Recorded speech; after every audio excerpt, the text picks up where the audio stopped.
Perkenalkan, kami dari kelompok 13 mata kuliah ilmu filsafat ingin mempresentasikan itu tentang penerapan filsafat ilmu terhadap pengembangan ilmu. Sebelumnya, perkenalkan dulu, saya selaku moderator, saya bernama Hakim Maulana, dan sebelah saya Gita Putiana Maharani, dan saya dari Navara Salsabila. Kami dari kelas 1B mata kuliah ilmu filsafat. langsung saja. Yang pertama tentang pengertian filsafat ilmu. Filsafat ilmu merupakan cabang ilmu filsafat yang lahir sekitar abad ke-19 atau menjelang abad ke-20. Telah lahirlah cabang ilmu yaitu ilmu filsafat. Filsafat ilmu mempunyai posisi yang sangat penting dalam ilmu pengetahuan. Hal ini dapat dilihat dari penerapan sebagai mitra dialog yang kritis dalam menghadapi ilmu pengetahuan. Perkembangan ilmu pengetahuan yang mencapai puncaknya pada abad ke-19. Ilmu menjadikan semakin terlepas dari asumsi dasar filsafatnya. Hal inilah yang mengilhami lahirnya filsafat ilmu yang pada giliran mempunyai posisi yang amat penting dalam ilmu pengetahuan.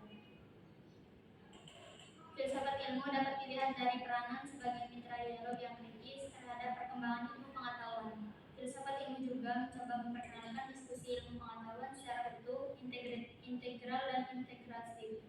Filsafat ilmu juga menegaskan nilai moral aksiologis bagi perkembangan ilmu pengetahuan, dan masih banyak lagi. Pada intinya, filsafat ilmu merupakan cabang ilmu yang dapat berdiri di tengah-tengah cabang ilmu pengetahuan sebagai pengontrol dan pengaruh penerapan. Filsafat ilmu merupakan cabang ilmu yang mewarnai berbagai macam disiplin keilmuan pada zaman modern seperti ini. Ada batasan-batasan antara cabang ilmu yang satu dengan yang lainnya. Sudah mulai adanya interdependensi dan interaksi ilmu pun semakin memudar dalam peletakan jaringan pengetahuan agar pengetahuan yang satu dan yang lain bisa saling menyapa dan saling melengkapi. Filsafat ilmu memiliki peran penting dalam perkembangan ilmu pengetahuan. Berikut adalah beberapa penerapan filsafat ilmu dalam pengembangan ilmu. Yang pertama, sebagai mitra dialog yang kritis. Filsafat ilmu dapat berperan sebagai mitra dialog yang penting terhadap perkembangan ilmu pengetahuan. Yang kedua, memperkenalkan diskursus ilmu pengetahuan secara utuh, integral, dan integratif. Filsafat ilmu mencoba memperkenalkan diskursus ilmu pengetahuan secara utuh, integral, integratif. Yang ketiga, menegaskan nilai moral aksiologis. Filsafat ilmu menegaskan nilai moral aksiologis bagi perkembangan ilmu pengetahuan. Objek pengetahuan ilmu atau ilmu.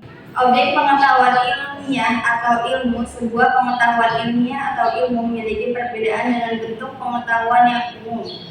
Alasannya, bila sebuah jenis pengetahuan umum tidak memiliki objek, bentuk pernyataan, serta dimensi dan ciri yang khusus, maka sebaliknya, sebuah pengetahuan ilmu atau pengetahuan keilmuan selalu memedaikan adanya objek keilmuan, bentuk pernyataan, serta dimensi dan ciri yang khusus. Objek pengetahuan ilmiah atau objek keilmuan dalam hal ini mencakup segala sesuatu yang tampak secara fisik maupun non-fisik berupa fenomena atau gejala kerohanian, kejiwaan atau sosial yang sejauh dapat dijangkau oleh pikiran atau indera manusia. Dampak negatif teknologi terhadap manusia dapat disebutkan sebagai berikut. A. Penggeseran atau penggantian manusia. Misalnya, fungsi otot-otot besar manusia yang di dalam pekerjaan diganti oleh hasil teknologi, sehingga manusia mengalami atrofi. Misalnya, seluruh fungsi manusia dapat diganti oleh robot, sehingga manusia tergeser dari pekerjaannya. B. Kebebasan tertekan. Pilihan yang dapat diambil manusia relatif makin sedikit, meskipun dapat makin bertambah dengan perkembangan teknologi. Makin banyak hal yang dapat dibuat, tetapi keinginan manusia yang dapat dicapai hanya sedikit. Misalnya banyak hal yang harus menyesuaikan diri dengan alat-alat sistem. Adapun dampak teknologi terdapat di hubungan aliran air. Terkurangnya sumber daya karena teknologi cenderung berkembang ke arah menciptakan kebutuhan baru, hiperkonsumsi, maka eksploitasi sumber daya semakin meningkat, terutama untuk memuaskan kebutuhan kultural. C. Gangguan iklim, tumbuhnya megalopis dan kawasan industri dapat menimbulkan pertumbuhan cuaca. Yang E. Perkembangan iklim. Dampak positif kita antara lain memudahkan akses informasi dan komunikasi, mempercepat proses produksi dan lainnya, serta memberikan peluang bisnis dan intervensi baru. Langsung ke pendekatan ontologi dan pendekatan epistemologi. Pendekatan ontologi. Ilmu secara ontologi membatasi hidup penelaah keilmuan hanya pada daerah-daerah yang berada dalam jangkauan pengalaman manusia. Objek penelaah yang berada dalam batas pra-pengalaman dan pasca pengalaman diserahkan ilmu kepada pengetahuan lain. Ilmu hanya merupakan salah satu pengetahuan dari sekian banyak pengetahuan yang mencoba menelaah kehidupan dalam batas ontologi tertentu. Penerapan lingkup batas penelaahan keilmuan yang bersifat empiris ini adalah konsisten dengan asas epistemologi keilmuan yang mensyaratkan adanya verifikasi secara empiris dalam proses penemuan dan penyusunan pernyataan yang bersifat benar secara ilmiah. Ilmu dalam kaitannya dengan kaidah moral bahwa dalam mendapatkan objek penelaah, kegiatan keilmuan tidak boleh melakukan upaya yang bersifat mengubah kodrat manusia, merendahkan martabat manusia dan mencampuri permasalahan hidupnya. Secara ontologis, ilmu bersifat netral terhadap nilai-nilai yang bersifat pragmatik dalam menafsirkan hakikat realitas, sebab ilmu merupakan upaya manusia untuk mempelajari alam sebagaimana. Yang kedua, pendekatan epistemologis.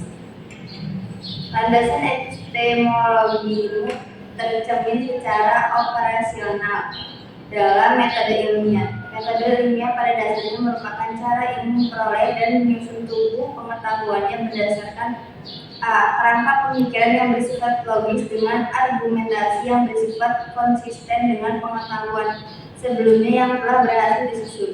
B. Menjabarkan hipotesis yang merupakan deduksi dari kerangka pemikiran tersebut. C. Melakukan verifikasi terhadap hipotesis untuk menguji kebenaran pernyataan secara faktual. Kerangka pemikiran yang logis adalah argumentasi yang bersifat rasional dalam mengembangkan penjelasan terhadap fenomena alam. Verifikasi secara empiris berarti evaluasi secara objektif dari suatu pernyataan hipotesis terhadap pernyataan faktual. Verifikasi ini berarti bahwa ilmu terbukti untuk kebenaran lain selain yang terkandung dalam hipotesis. Verifikatif faktual membuka diri terhadap kritik pada kerangka pemikiran yang mendasari pengajuan hipotesis. Kebenaran ilmiah dengan keterbukaan terhadap kebenaran baru mempunyai sifat pragmatis yang prosesnya secara berulang atau siklus berdasarkan cara berpikir kritis. Proses kegiatan keilmuan yang berkaitan dengan moral dalam tiap upaya ilmiah harus ditujukan untuk menemukan kebenaran yang dilakukan dengan penuh kejujuran, tanpa mempunyai kepentingan langsung tertentu dan hak hidup berdasarkan kekuatan argumentasi secara individual. Jadi, ilmu merupakan sikap hidup untuk mencintai kebenaran dan membenci kebohongan.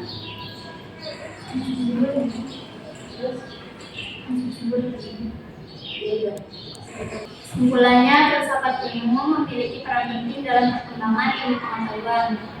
Salah satunya sebagai mitra dialog yang kritis. Contohnya, filsafat ilmu dapat berperan sebagai mitra dialog yang penting terhadap perkembangan ilmu pengetahuan. Dan mungkin itu saja presentasi dari kelompok kami. Kurang lebihnya mohon maaf.